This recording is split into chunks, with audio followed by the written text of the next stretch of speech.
nga harta edhe e lajmeve është Gaza. Çfarë po ndodh në Gaza dhe si e shikon fatin e Gazës pas thash është pak a shumë në terma shumë mild, shumë të dobët po diskutohet më. Nuk është më në për thash unë e dëgjova emirin e Katarit në Rusi që po ankohej për situatën në Gaza, po këto janë në terma të retorikës së viktimizimit më shumë se sa qëndrimet forta politike. Si e shikon të ardhmen e situatës atje? Ndërkohë që ka disa fjalë për negociata për një armëpushim 5 vjet apo 7 vjet në Egjipt, por nuk kanë marrë pjesë, paktën sipas Jerusalem Postit, nuk kanë shkuar aty përfaqësuesit e Izraelit. Si e shikon këtë? Tani kur nuk zgjat dot armëpushimi 40 ditë nga Izraelit, uria e atyre për luftë si mund të zgjas 5 vjet. Prandaj këtë e shikoj me dyshim, me skepticizëm dhe me keqardhje. Për ta nisur nga çështja me që sapo folëm për vizitën e emirit Katarit. Një nga çështjet që u diskutuai ishte e Gazës. Dhe nëse emiri Katarit me plot gojë dënon shkeljen e armëpushimit e tjerë, e vetmja gjë që thot Putin është që shikon e vlerësojmë rolin që ka marrë Katari për të ndërmjetësuar mbi palë. Pra, në këtë kuptim Putin nuk futet për ta mbështetur, as nuk mban një qëndrim, por qëndron aty politikisht korrekt. Pse thoni juve është zhdukur ose ka dalë në periferi të lajmeve? Po them dy gjëra. E para, në marrëdhënien ndërkombëtare njihet ajo që quhet efekti CNN, ose efekti Al Jazeera, po efekti CNN njihet më botërisht. Çfarë do të thotë? Kur kryeredaktori ka një politikë editoriale kur e ndit lajmet e veta mbi botën, flasim për lajmet nga bota, nëse e vendos të parën, edhe ti si shikues mendon që kjo është më e rëndësishme, se është komunikim, subliminale. Nëse ai e vendos Gazën të pestën, në bazë të renditjes së çështjeve më të rëndësishme globale, edhe ti mendon që dakord, iku ai të merri i madh edhe tani ka rënë pak. Po ndërkohë aty intensiteti i gjenocidit vazhdon të jetë po i njëjtë. Por pra është ky efekt komunikimi mediatik edhe ligjërimi i elitave i cili e zbret poshtë në agjendën e lajmeve të ditës. E dyta, më kujtohet një film i 2004-s, Hotel Ruanda, po e përmbledh shkurt. Në genocidin në Ruanda, papritur kameramanët e televizionit CNN po tërhiqeshin nga hoteli edhe i thonë atij pronarit hoteli që shiko, tani këtu lufta civile po vazhdon, genocidi po vazhdon, por ne do ikim se na ka thënë shefi që s'kemi më lek t'ju mbajmë atje. Edhe i thotë, si mund t'ikni, po si do ta marr vesh perëndimi çapo ndodh këtu. Dhe ai kameramani me shumë keqardhje i thotë, shiko, një familje e zakonshme amerikane shikon lajmet, thotë bo sa keq që po ndodh ajo që po ndodh në Afrikë dhe vazhdon të hajë darkën e vet me spageti. Pra nuk është se shqetësohet më shumë se kaq. Edhe çështja e lajmeve dhe vëmendjes që do duhet kishte Gaza, bëhet qesharake vëmendja që ka perëndimi pikërisht për kësaj, sepse ne e dim tashmë është fakt, nuk është më interpretim apo metateori, që vlera e një jete në perëndim ka perceptimin më të madh se sa vlera e një jete në lindje apo po ta marrim ndryshe veriu dhe jugu. Pa kaluar fare në teori post-kolonialiste, por mënyra se si projektohet në media, në komunikim dhe në ligjërimin e elitave. Për ta mbyllur një marrëveshje e afatgjatë, unë mendoj që për aq kohë sa Donald Trump edhe shteti amerikan nuk do të jetë mbi palët si garant i paqes botërore, por do të jetë palë me Izraelin. Së dyti, për aq kohë sa vendet arabe e lanë Gazën vetëm, qoftë me justifikimin e Hamasit apo 1 milion justifikime. Edhe së treti, nëse se bregu perëndimor edhe në fakt qeveria, autoriteti palestinez do vazhdojnë të sillen sikur Gaza është diçka tjetër dhe nuk është e tyrja, nuk mendoj se është moment për të arritur paqen. Fatkeqësisht. E vetmja gjë që mund ndërhyj aty do ishte ndonjë trup paqëruese e OKB-s, e cila duket shumë e largët. shumë e pamundur për shkak të çfarë? Për shkak të Izraelit.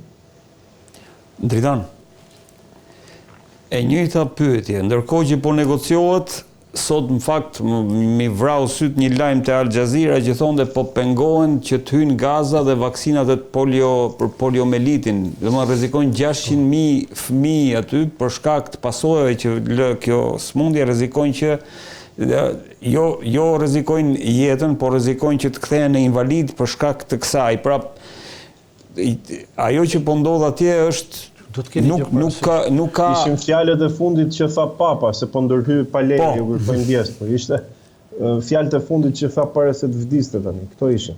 Si ka mundësi që nuk kanë lejuar patriarkun të hyjë në Gaza, ilaçet, ushqimet për fëmijët. Kjo që po ndodh thotë është makabritet. E tha publikisht.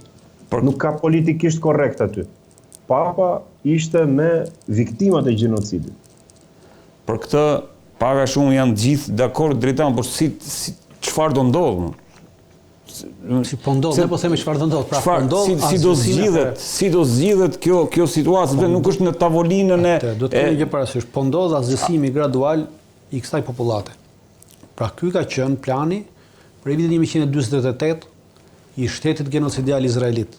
Pra shteti nazist i Izraelit, këtë ide ka pasur që kur është themeluar, që të zhduki popullatën pra të zhduki kushuritë e vetë, sepse palestinezët dhe izraelitët janë kushuri mes njëri tjetrit, kanë të njëjtin gjak. Preartësit e tyre kanë qenë vëllezër prej babe.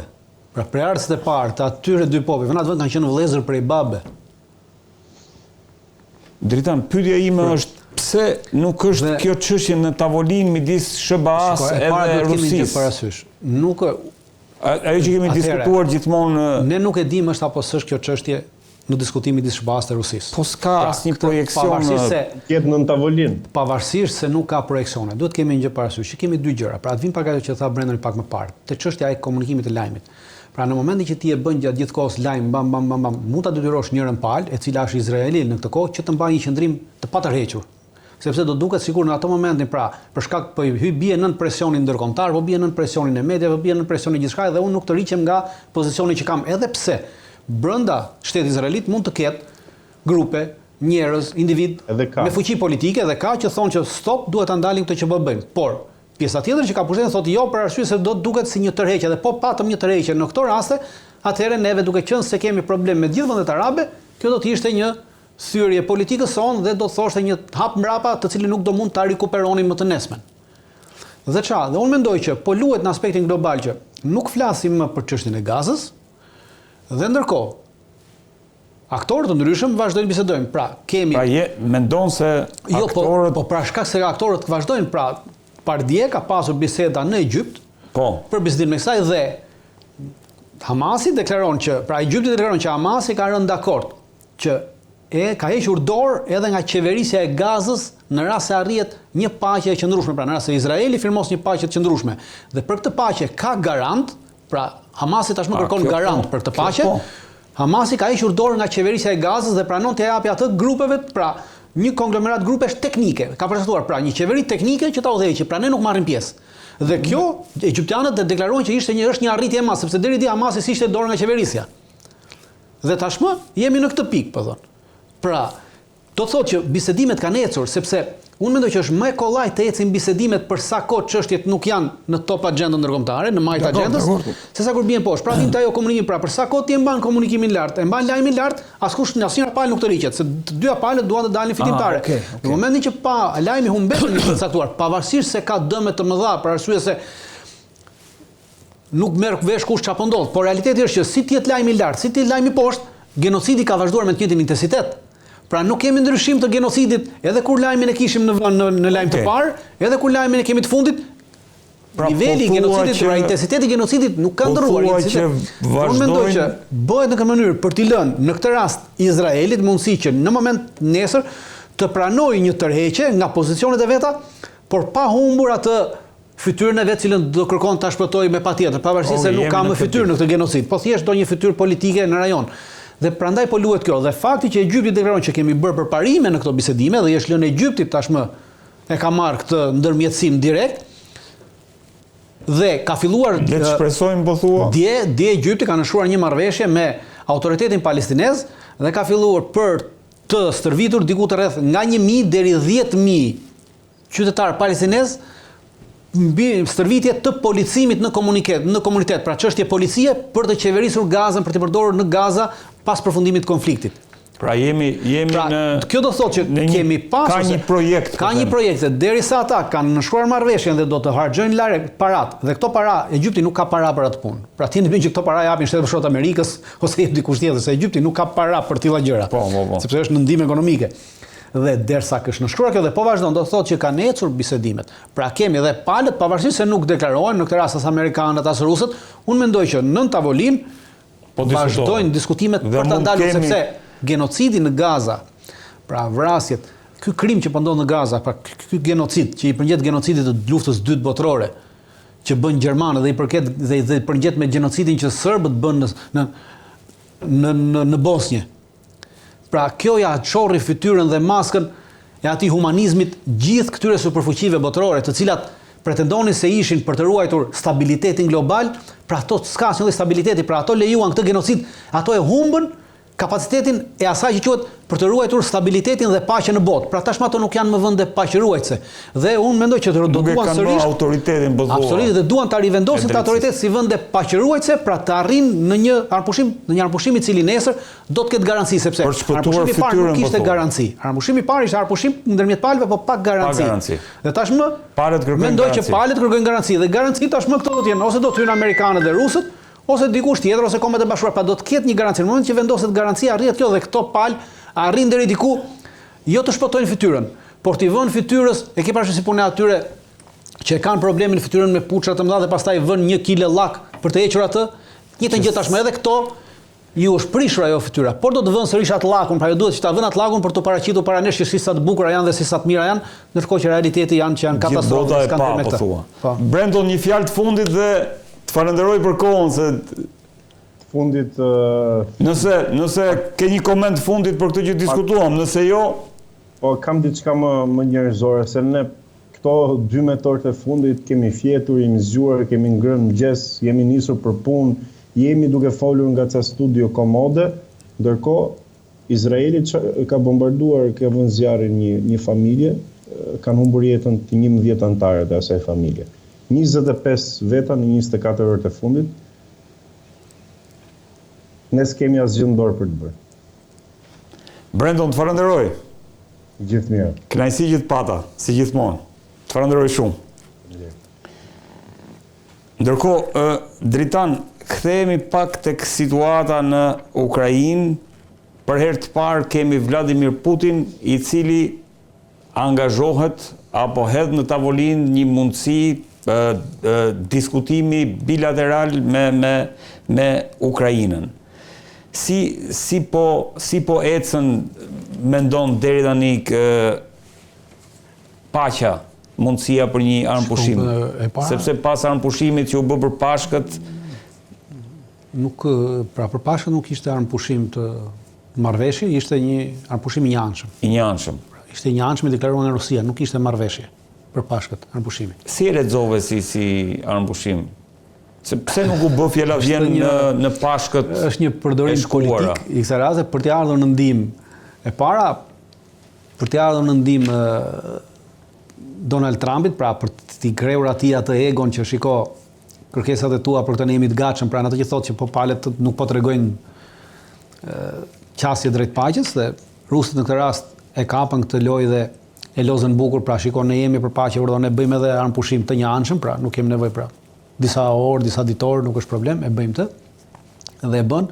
Kurse për sa i përket bisedimeve midis Rusisë dhe Ukrainës nuk është hera e parë, pra prej 3 vjetësh Rusia është ajo që vazhdon të thotë që ne jemi të hapur për bisedime me Ukrainën, po është Ukraina ajo e cila ka hequr dorë nga çdo lloj bisedimi. Dhe tashmë kërkesa për këto bisedime ndaj Ukrainës është një kurth i paparë dhe i bukur që Rusia po ndërton në këtë rast për Ukrainën, pasi Ukraina e çoi veten drejt këtij kurthi. Pra, Ukraina tregoi që në këto 3 vite nuk ka asnjë ori dhe nuk di të lozi diplomatikisht. Pra, nga ana diplomatike është zero. Nuk ka asnjë lloj kapaciteti, është thjesht veprimtaria dhe deklaratat e një individi i cili nuk ka lidhje me atë çfarë ndodh në Ukrainë, thjesht ka egon e tij personale dhe është vënë në përdorim të gjitha atyre fuqive tjera të cilat duan ta përdorin sipas interesit tyre. Pra e kam vëllafin për Zelenski në këtë rast. Sepse në momentin Shtetet Bashkuara të Amerikës ndërhyjnë në këtë dhe paraqiten veten e tyre për marrjen e Donald Trumpit si mbi palët, pra si paqërues. Pra në një moment caktuar ishim palë në luftë dhe tash ne po dalim mbi palët. Pra si paqebërës, si ndërmjetës në këtë Ukrainasit menjëherë kërkuan vend të tyre në këto bisedime, pra neve duat marrim pjesë, mund të diskutojmë palët. Ndërkohë që rusët tashmë kanë kuptuar një gjë, që çdo lloj pjesëmarrje e Ukrainës në këto bisedime do të thoshte që ukrainasit të njihnin legitimitetin rus në gjitha territoret që kanë marrë, edhe ato që do të marrin nesër. Në aspektin e kësaj, ndoja e legitimitetit është kjo, jo, ne nuk po ta njohim ty që okay, këto janë territoret e tua. Por edhe në faktin që bien dakord që okay, rusët nuk të rriqen nga këto territore, ne nuk i njohim si territoret tuat, po nuk do t'i sulmojmë, kjo është legitimitet i njohur. Pra unë po ta njoh ty legitimitetin mbi këto territore pavarësisht se juridikisht nuk ta jap. E qartë. Pra de facto po të njoh ty legjitim në këto territore. Pra ti i kontrollon këto territore dhe unë të premtoj që nuk do të sulmoj. Mund të lexohet si tërheqje e Ukrainës nga kemi një rënje në kurth të Ukrainës në këtë. Pra Ukraina duhet që në këto momente, pra në rast se Shtetet Bashkuara të Amerikës e morën këtë iniciativë për të bërë ndërmjetësin, okay, ti bëj çfarë do lloj ndërmjetësi duash. Dhe nesër janë Shtetet Bashkuara të Amerikës ato që negociojnë për territoret e Ukrainës. Dhe Ukraina nesër mund të thotë që okay, unë nuk kam negociuar, unë s'kam qenë palë. Dakor, unë e pranoj këtë marrëveshje në Shtetet Bashkuara të Amerikës për momentin, por unë nuk të kam legjitimuar ty në asnjë rast. Në rastin që ti merr pjesë. Në rastin që ti merr pjesë në këtë tavolinë dhe hedh një firmë, automatikisht firma jote të bën legjitim në atë, pra ti e ke legjitimuar atë dhe nesër ti do mbash barrën e asaj çfarë ndodh. Nuk mund ta sulmosh, do ta pranosh si territor. Absolutisht. Jo, këtu gjithë problemi dhe prandaj e shoh të lojë të Rusisë tashmë që hajde ulemi në tavolinë. Sepse ukrainasit kanë, që kur kanë filluar këto bisedime, pra që marrin Donald Trump që ne duam të jemi pjesë, Dhe tashmë Donald Trumpi nuk i kthen përgjigje. Rusia po los thotë, okay, doni të jeni pjesë, hajde ulemi dy palësh. Të qenurit pjesë e kthen, por ama i shkon për shtat edhe planit Donald të Keith Kellogut që dëgjuam. Plani Keith Kellogut, po e them një herë, nuk është plani. Jo, pak a shumë edhe realiteti i sekretarit mbrojtjes Kseneth. Plani nuk është i plani pra. Jo, që është paraqitur si plani Kellogut. Unë po them që nuk është plani Kellogut. Ndarja e Ukrainës në 3 zona është bërë i parë para publik në tetor të vitit që shkoi nga Ministria e Mbrojtjes e Ukrainës. Ministria e Mbrojtjes e Ukrainës, Ministria e Mbrojtjes e Rusisë në tetor të vitit që shkoi ka përgatitur një dokument të cilin e ka quajtur mendime mbi aktivitetin politik dhe ushtarak të veprimtarive politiko-ushtarake në botë deri në vitin 2045. Ka për gjithë botën? Po, për gjithë botën, deri në vitin 2045. Dhe është interesante po ta lexosh. Aty brenda parasheh diku të rreth 17 konflikte të tjera që do të ndodhin duke nisur nga 2025 deri në 2045. Pra 17 konflikte të tjera lokale dhe në atë thot ndarjen e Ukrainës thot në 3 rajone. Dhe thot një rajoni poshtë do kontrollohet totalisht nga Rusia, një rajon kjo që thuhet Ukrainë do të jetë Ukrainë, por do të jetë me një sipas tyre një qeveri pro-ruse, dhe një territor tjetër, ky territori këtej, pra edhe Kievi bën pjesë në qeverinë pro-ruse atë, dhe ky territori tjetër ata i quajnë territor të diskutueshëm midis Ukrainës, Polonisë, Rumanisë, Hungarisë, Slovakisë. Pra dhe tashmë Kellogu ka marrë atë plan dhe ka ndërtuar këtë dhe ka futur vetëm trupat dhe në këtë plan ka futur vetëm trupat e NATO-s që të hyjnë këtu. Po shkojmë te ajo përmbushja e interesave dhe si thua kushteve të SBA-s në një farë mënyrë, por drejtan do dal jashtë skenarit që patëm përgatitur, po se më bëre kurioz, ku është Kosova ke ky plani që kanë bërë rusët me ato 17 konfliktet? Nuk ka plan në këto 17 konflikte në këto nuk ka fare konflikt armatosur në as nuk parashikohet. Parashikohet vetëm një rast i veçantë, në rast të dhe kjo ka të bëjë pastaj ka një lidhje sepse ata parashikojnë në rast të aleancave në Ballkan. Dhe kjo del me aleancën që u bë midis shikohet pra. Kjo do thotë që rusët kanë pasur dieni për këto marrëdhënie për krimin e kësaj aleance. Pra shërbimi rus ka funksionuar në mënyrë dhe thotë në rast të aleancave të ndryshme të vendeve ballkanike. Kosovë, Shqipëri. Por nuk përmend cilat janë aleancat. Dhe ka ndodhur aleanca Kroaci, Kosovë, Shqipëri. Menjëherë pasaj serbët bën një aleancë me Hungarinë Dhe tashmë janë bisedime ta bëjnë me Hungarinë dhe Slovakinë. Pra një shtrirje e tillë. Ndërkohë që spekulime ka që po hyj Bullgaria dhe Maqedonia në këtë aleancën tjetër këtej. Dhe krijimi këtyre aleancave thot në të ardhmen mund të sjellë një konflikt lokal. Pra krijimi këtyre aleancave. Por nuk i përcakton cilat janë aleancat. Thot krijimi i aleancave në Ballkan, politiko dhe ushtarake. Nëse ndodhin, mundet që. Nuk thot nëse ndodhin. Thot krijimi i aleancave politiko ushtarake në Ballkan do të sjellin një konflikt të ardhshëm lokal brenda 10 viteve të ardhshme. Pra deri në 2035. Pra ka dalë në tetor kjo. Do me thënë që ata kanë pasur dieni për organizimin e këtyre aleancave që ndodhen. Pra këtyre aleancave që u bën publike para një muaji. Aleancat imagjinoni sa rrezikshëm. Unë aleancat në këtë aspekt i shoh të rrezikshme. Nuk kemi nevojë, pra ne jemi vendet e NATO-s, pra Kroacia, Bullgaria, Shqipëria, Maqedonia, Malizi, gjitha këto, jemi vendet e NATO-s. Nuk kemi pse bëjmë aleanca të veçanta ndaj një vendi të caktuar siç është Serbia. Pra, një aleancë dhe për se për shkak të Serbisë. Serbia nuk përbën një kërcënim aktualisht sot. Pse nuk bën kërcënim? Sepse nuk është e thënë, pra ne po mos ishim antarë të NATO-s neve, atëherë ne duhet patjetër të bënim një aleancë. Por qenia jonë antarë të NATO-s dhe mos qenia antarë e NATO-s e Serbisë, automatikisht do dhe kërcënimi i Serbisë që do të bënte ndaj nesh, ndaj Kosovës, ndaj çdo gjë tjetër, do të angazhonte NATO-n. Pra është e pamundur. Prandaj them qëllimi i këtyre aleancave është problematik. Krijimi i këtyre aleancave ushtarake. Këtyre aleancave sepse unë mendoj që qëndrimi pas këtyre aleancave qëndron Britania e Madhe, pasi ajo është vetmi shtet i interesuar për konflikte globale dhe vazhdon të jetë interesuar për konflikte në Ballkan. Po Turqia në ç'është pozicion është këtu drejton? Turqia nuk është në këtë pozicion, nuk është në këtë në çështjet në këtë lojë të aleancave. Këtu nuk është fare, nuk është futur fare. Thjesht do të kthejmë prapë ke emisioni se më ngritë kurreshin për të kuptuar se çfarë do ndodh me Kosovën. Ndërkohë, drejton ky takimi që do ndodh në Londër midis ku do jetë prezent Shtetet e Bashkuara të Amerikës, Franca, Ukraina dhe Britania sigurisht. Si e vlerëson këtë futjen e Europës në këtë si ta lexojmë? Deri më tashti, nëse marrim ka qenë që europianët u bën bashkë për treguar Amerikës se neve jemi të fuqishëm, neve jemi kështu ti s'bën dot pa ne, pra gjitha i bënin për ta ulur, për detyruar Shtetet Bashkuara të Amerikës që në fund ti pranonte edhe këta tifusat e këta në tavolinë. Po kjo nuk quhet dorëzimi i SBA-ve? Jo, kjo nuk është dorëzimi i SBA-ve. Pra SBA-t po marrin pjesë në një takim të organizuar nga evropianët, pra nuk po organizojnë SBA-t. Po marrin pjesë në një takim të organizuar nga anglezët, që ka qenë takimi i radhës dhe janë ftuar edhe amerikanë, janë ftuar edhe herë të tjera, por nuk kanë vajtur. Kësaj radhe po marrin pjesë. Dhe po marrin pjesë të dëgjojnë. Dhe kjo është ajo afrimi ngadalë që po bëhet ndërmjet Evropës dhe Amerikës, në mënyrë që edhe Evropa të vijë atje ku qëndron Amerika, që të jetë pjesë e tavolinës bisedime me Rusinë. Pra gjitha kjo lojë është, pra bëjmë të lojën dhe paraqesim një diçka tjetër, pra paraqesim diçka të madhe, por realiteti është qëllimi i Evropës për të bërë pjesë, ka kuptuar që nuk mundet të jetë pjesë për sa kohë do të jetë kundër Amerikës. Pra për sa kohë do të marrë qëndrime kundër amerikane në politikë të hapur, automatikisht kjo do të jetë rënim për Evropën. Dhe tashmë po lozën këtë dhe evropianët në këtë moment kanë vendosur të vinë. Normalisht që unë besoj që përveç bisedimeve do të jetë edhe bisedimi i çështjeve se si do të vazhdoj ndihma ushtarake.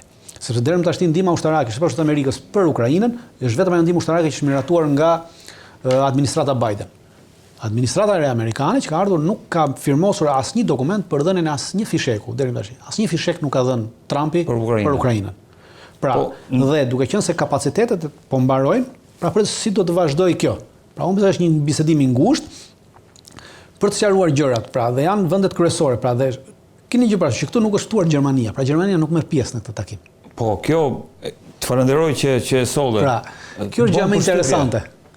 Mos pjesëmarrja e Gjermanisë në këtë takim. Pra Gjermania as nuk është ftuar dhe as nuk ka marrë pjesë në këtë takim, asnjëherë. Pra Gjermania e ka përjashtuar vetëm nga kjo. Pra unë më jap ndihmën time, po jo të kushtëzuar nga Franca dhe nga Anglia. Pra lufta politike ndërmjet Evropës, brenda Evropës vazhdon të qëndrojë. Jo, kjo ta mendosh domosdoshmë që interesi kryesor mbetet Ukraina, kjo lloj çarje është habi e madhe në fakt. Po, ndërkohë dritan ndërkohë që ndodhin gjitha këto, kemi deklarata që Shtetet e Bashkuara të Amerikës janë të qarta për sa i përket mos pjesëmarrjes Ukrainës në NATO, por ka dhe të paktën sipas New York Timesit ka një kërkesë, ndërkohë që Shtetet Bashkuara të Amerikës deklarojnë që Ukraina nuk duhet të jetë pjesë e NATO-s, kërkojnë edhe një neutralitet për sa i përket Zaporizhjes, centralit bërthamor që ne e kemi diskutuar, po nga që janë terma që po... Amerikanët kërkojnë në këtë tentativë të marrëveshje kërkojnë të përfitojnë sa më shumë, qoftë edhe ekonomikisht, qoftë nga gjitha. Pra, në fillim kërkuan centrali bërthamor t'i kalonte Ukrainës, Rusia e kundërshtoi totalisht. Tashmë kërkojnë, pra ofrojnë një që centrali bërthamor të jetë neutral, pra, të jetë neutral, po kush do ta menaxhojë këtë neutralitet. Pra, gjithë këto probleme dhe unë nuk besoj që rusët do ta pranojnë këtë dhe qëndrimi i neutralitetit centralit bërthamor ndikon në aspektin operacional të Rusisë. Sepse në rast se kjo do të jetë neutrali, bie që rusët duhet të tërhiqen nga ky territor që kanë kontrolluar ushtarakisht, dhe në rast se tërhiqen nga ky territor ushtarakisht, i bie që komplet pjesa tjetër e Ukrainës, pra pjesa e lirë që të çon drejt Khersonit dhe drejt Odesës, të mos ketë më rrezik operacional për trupat ukrainase. Pra, kjo që shihni. Pra, e gjitha kjo këtu, pra në rast se prej këtu e deri këtej, pra qëndrojnë këtu, i bie që të tërhiqen rusët nga këtu. Dhe në rast se të tërhiqen rusët nga këtu, do të thonë që gjithë ky territor të mos jetë më kërcënues dhe duke të rrequr nga këtu, nuk përparojnë dot as për të marrë zonën e Zaporizhës. Pra, është një lloj kurthi i Amerikës për të që edhe ta ndihmojnë nga ana operacionale dhe nga ana ushtarake Ukrainën në këtë aspekt, pra duke të rrequr forcat ruse nga këtej, duke dhënë mundësi Ukrainës që këto forca këtu të jenë gjithnjë të garantuara dhe duke garantuar këto forca, pra diku të rreth 60-80.000 forca. Atëherë këto 60-80.000 forca që janë këtu nuk kanë nevojë të qëndrojnë nesër këtu, sepse këto nuk kanë rrezik të sulmohen më dhe mund të zhvendosen në pjesën tjetër të frontit. Po. Pra, është një sasi e madhe forcash, pra e gjitha është një lojë, pra çdo lloj deklarate që palët bëjnë e kanë në raport me forcat e tyre në terren, e kanë në raport me përparimin e tyre në terren. Pra për të përfituar edhe ushtarakisht.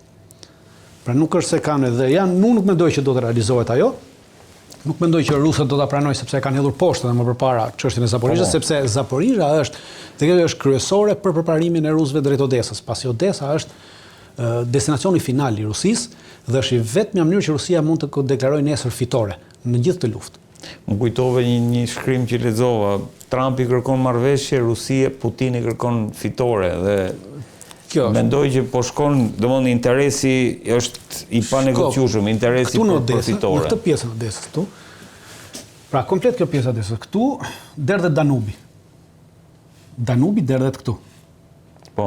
Dhe është porti i Ismailijës. Porti i Ismailijës është porti kryesor në cilin aktualisht ukrainasit po e përdorin edhe për ushqime edhe për çështje armatimi e për gjithçka. Në kohën e Bashkimit Sovjetik, porti i Ismailijës ka qenë një nga portet kryesore që Bashkimi Sovjetik përdorte për çuarjen e materialeve dhe gjithçka tjetër në drejtim të vendeve të Evropës lindore. Dhe sot, marrja e këtij porti nën kontrollin e rusëve, do të thotë që hyn direkt në lundrim në lumin Danub. Pra komplet ekonomia nesër. Një damar ekonomik, po themi. Do të menaxhohet nga rusët. Prandaj është qëllim strategjik i rusëve marrja e Odesës. Dhe nuk ka për të ndarë rrugën fytyrë derisa njëra palë të dështojë në marrjen e kësaj. Pra, aktualisht Odesën po kërkojnë ta marrin francezët dhe anglezët, dhe po kërkon ta marrë edhe Rusia. Edhe rumunët kishin kështu veç pash me lexova, po jo rumunët, ato të Kalin Georgescut, ato mbështetësit e tij diku e lexova, po gjithsesi. Dritan, pak a shumë situata është e qartë për sa i përket asaj që po ndodh në Europë, por do doja edhe një le të themi koment fundit për sa i përket stërvitjeve ushtarake në Filipine, SBA dhe një stërvitje që po paremrohet të zhvillohet mbase ka filluar, që lidhet me një stërvitje të përbashkët Kinë-Egjipt. Po. Stërvitja Kinë-Egjipt është stërvitje që është deklaruar që vitin që shkoi, që do të bëhet një stërvitje detare midis Kinës dhe Egjiptit, do të zhvillohet kryesisht në Gadishun e Sinait, që është një stërvitje e limituar, nuk është një stërvitje e madhe, është një stërvitje e limituar me bazë detare, po do të marrin pjesë edhe forcat të tjera. Dhe zhvillohet në Gadishun e Sinait për të rritur kapacitetet ushtarake të Egjiptit dhe operacionale të Egjiptit në përgjithësi. Dhe normalisht që edhe Kina projekton në këtë rast fuqinë e saj ushtarake dhe fuqinë e saj politike në këto territore, në ndërhyrjen e saj politike. Kurse për sa i përket stërvitjes midis Shteve Bashkuara të Amerikës dhe Filipinës. Kjo është stërvitje e cila do të zhvillohet, nuk do zhvillohet tashmë, por nuk ka filluar akoma, pra pritet që të zhvillohet, pra është deklaruar që do të bëhet një stërvitje e tillë,